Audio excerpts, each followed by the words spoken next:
एक ऐसा विमान जो दुनिया के किसी भी देश को अकेला ही तबाह और बर्बाद कर सकता है।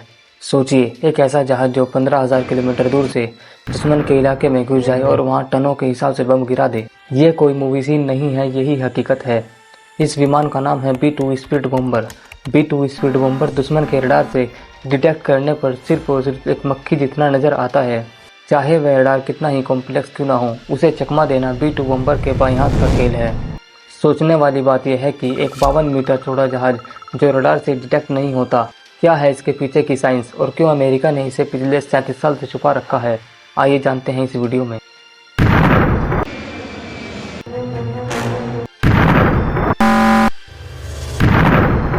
1 मई 1960 को अमेरिका का U-2 प्लेन पाकिस्तान के एयरबेस से टेक ऑफ करता है। ये CIA के सीक्रेट मिशन पर USSR की जासूसी करने निकला था।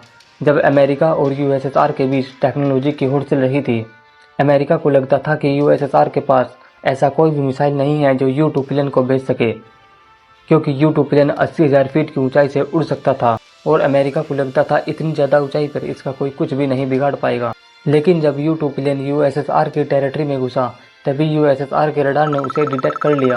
पहले तो USSR ने कई फाइटर जेट और बहुत से मिसाइल लॉन्च किए, लेकिन 80,000 फीट को हिट करना आसान नहीं था।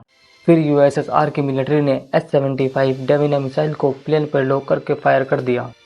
S-75 डेविना मिसाइल के बारे में अमेरिका को भी पता था, लेकिन अमेरिका सोचता था कि ये भी वहां तक नहीं पहुंच सकेगी। फिर जो हुआ वो अमेरिका कभी सोच भी नहीं सकता था। S-75 डेविना मिसाइल ने 80,000 फीट पे उड़ते हुए U-2 प्लेन को बहुत ही परफेक्शन से हिट किया। इसके बाद अमेरिका की पूरी दुनिया में बड़ी बदनामी हुई। फिर दोनों देशों ने अपनी अपनी टेक्नोलॉजी पर काम करना शुरू कर दिया। 1979 में अमेरिका ने अपना एक प्रोग्राम लॉन्च किया, ATB प्रोग्राम, यानी एडवांस टेक्नोलॉजी बॉम्बर। इस प्रोग्राम का एक ही मकसद था, सोवियत संघ की टेरिटरी में घुसे और उनके रडार के सामने बम गिराए और वहां से निकल जाए। अमेरिका की इस रिक्वायरमेंट को पूरा किया B-2 बॉम्बर ने। B-2 बॉम्बर का पहला फ्लाइट टेस्ट 1979 में किया गया, लेकिन इसे दुनिया के सामने 1997 में लाया गया। B-2 बॉम्बर की सबसे बड़ी खासियत है रडार से बच निकलना, क्योंकि इस एयरक्राफ्ट के एक एक हिस्से को ऐसे डिजाइन किया गया है कि जब भी इस पर किसी रडार के सिग्नल पड़ते हैं तो वे वापस रडार तक नहीं पहुंच पाते, यानी उनकी दिशा बदल जाती है। क्योंकि इसके डिजाइन में सिर्फ और सिर्फ विंग्स हैं, न तो कोई फ्यूलेज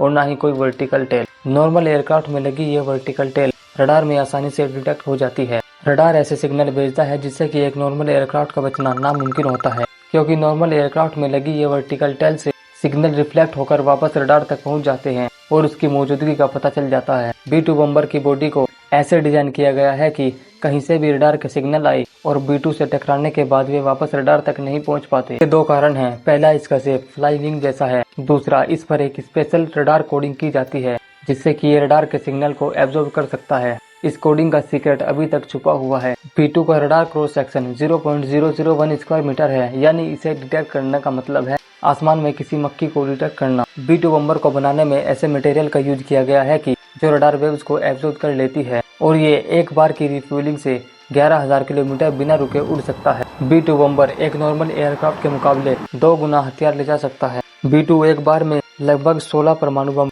या फिर 80 JDAM GPS गाइडेड बम्स ले जा सकता है।